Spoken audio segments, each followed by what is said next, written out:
कहते हैं वहम का कोई इलाज नहीं और इसी वहम में मुब्तला मौजूदा हुकूमत है। इनका हाल ये है कि ये तसव्वुर करते हैं जिस रेलगाड़ी पर ये सवार हैं वो इन्हीं को लेकर सफ़र करती रहेगी और किसी प्लेटफॉर्म पर इनको नहीं कहा जाएगा मियाँ सामान बांधो और उतरो। इसी वहम का शिकार काफ लीग भी रही है। 2008 के इंतखाबात से कबल काफ लीग को ये वहम था कि वो आइंदा टर्म के लिए भी मुंतखब हो जाएंगे क्योंकि उनके ऊपर पाकिस्तान की तारीख के एक ताकतवर तरीन डिक्टेटर परवेज़ मुशर्रफ की छतरी मौजूद है और इसके अलावा उनके पास अपनी कारकर्दगी दिखाने को भी बहुत कुछ था। अवाम को काफ लीग के पास जो वसाइल थे वो उस दौर में बेतहाशा उनको वसाइल मिले, उनको फंड्स मिले, उन्होंने तरक्याती काम करवाए, स्कूल, कॉलेजेस, सड़कें, हॉस्पिटल्स, उनके बेतहाशा तरक्याती काम, 1122 एमरजेंसी सर्विस, मतलब बेतहाशा। और इवन शेख रशीद ने अपनी सियासत के जो अदवार हैं उनमें सबसे ज़्यादा तरक्याती काम भी काफ लीग के दौर में करवाए थे, जो कि रावलपिंडी में मुतअद्दिद कॉलेजेस, स्कूल्स और डिस्पेंसरियाँ, हॉस्पिटल की जो रेनोवेशन कह लें या अपग्रेडेशन कह लें, ये वो तमाम तरक्याती काम थे जो शेख रशीद ने काफ लीग के दौर में करवाए थे। यानी काफ लीग के पास अपनी कारकर्दगी बताने को बहुत कुछ था अवाम को, लेकिन चंद एक गलतियां जो हुई और दूसरा एक डिक्टेटर का साथ देने के बायस अवाम ने जब वोट के ज़रिए उन्हें इक़्तिदार से बाहर निकाला तो उस वक्त परवेज़ मुशर्रफ की जो ताकतवर तरीन छतरी थी वो भी नहीं बचा सकी थी। हालांकि परवेज़ इलाही जो कि वज़ीर आला पंजाब थे वो 2008 के इंतखाबात से कबल अपने आप को वज़ीर आज़म पाकिस्तान मनवा चुके थे और उसका सबूत ये है कि उन्होंने उनकी जमात की जानिब से मुख्तलिफ शहरों में बैनर्स लगाए गए, वज़ीर आज़म परवेज़ इलाही वॉल चाकिंग करवाई गई और इसी तरह मतलब उनके काम जो है वो बयान किए जाते रहे। हालांकि इनका जो सबसे बेहतरीन काम काफ लीग का रहा वो बेतहाशा नौकरियां देना था। मैं अपने ज़िला मंडी बहाउद्दीन की बात करूं तो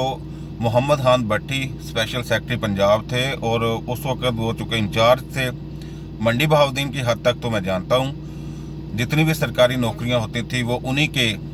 डेरे से, उन्हीं के दस्तखत से उन पर तैनातियां होती थी। इवन मेरे कुछ दोस्त ऐसे थे जिन्होंने इस हद तक जो इस प्रोटोकॉल को है इंजॉय किया कि उनको अगर एक सरकारी नौकरी पसंद नहीं आई तो उन्होंने मोहम्मद खान भट्टी से रिक्वेस्ट की तो उनको किसी और महकमे में एडजस्ट कर दिया गया। यानी एक सरकारी, इतना आसान था, एक सरकारी महकमे से निकलकर दूसरे महकमे में वो चले गए। ये कहानी उस जमात की है जिसके पास अपनी कारकर्दगी के हवाले से बताने को बहुत कुछ था। उन्होंने नौकरी दी, उन्होंने तामीराती काम करवाए, उन्होंने बेतहाशा इस्लाहात की, उन्होंने कई ऐसे इकदाम उठाए जो कि पाकिस्तान की तारीख में हकीकतन मिसाली थे। लेकिन इसके बावजूद एक डिक्टेटर की छतरी जो है उसके नीचे होने के बायस अवाम ने उन्हें नापसंद किया और उनको किक आउट किया इलेक्शन से और पीपल्स पार्टी की हुकूमत आई। हालांकि ये भी एक वहम था उनका कि वो हुक्मरान बनने वाले हैं और जब मोहतरमा की शहादत के बाद पीपल्स पार्टी ने तो इनकार किया था लेकिन मुस्लिम लीग नून की जानिब से ये मुहिम चलाई गई कि इंतखाबात का बाइकाट किया जाए, तो पीपल्स पार्टी के इस इनकार के बाद अगरचे ये तमाम जमातें इंतखाबात में आ गई लेकिन काफ लीग की जानिब से बाइकाट की इस मुहिम को वेलकम किया गया और उन्होंने कहा अगर आप इंतखाबात में आते हैं या नहीं आते, इंतखाबात होंगे और उसकी जो क्या ले नतीजा है उसके बाद हम हुक्मरान होंगे। यानी उनका ये प्लान था कि ये आए या ना आए हम इंतखाबात करवाएं और अपने आप को मुंतखब करवा कर दोबारा 5 साल परवेज़ मुशर्रफ की छतरी तले गुजार दें। लेकिन उनका जो हाल हुआ, बड़े बड़े बुर्ज उस वक़्त गिरे, बड़े बड़े जो नामवर सियासतदान थे काफ लीग के, उनका जो हाल हुआ और उनकी जो शिकस्त थी वो मतलब उनकी सियासी तारीख में एक मिसाल बन गई। तो ये वो तमाम बातें थी जिसके बावजूद उनका जो है वो उनको रेलगाड़ी से कहा गया उतरो मियाँ जाओ और मतलब इंतखाबात में वो फतह हासिल ना कर सके। लेकिन इनका वहम देखें कि मतलब नौकरियां ये छीन रहे हैं, रोज़गार ये नहीं दे रहे लोगों को, और जो काम है वो इनके पल्ले कुछ नहीं। ऐलानात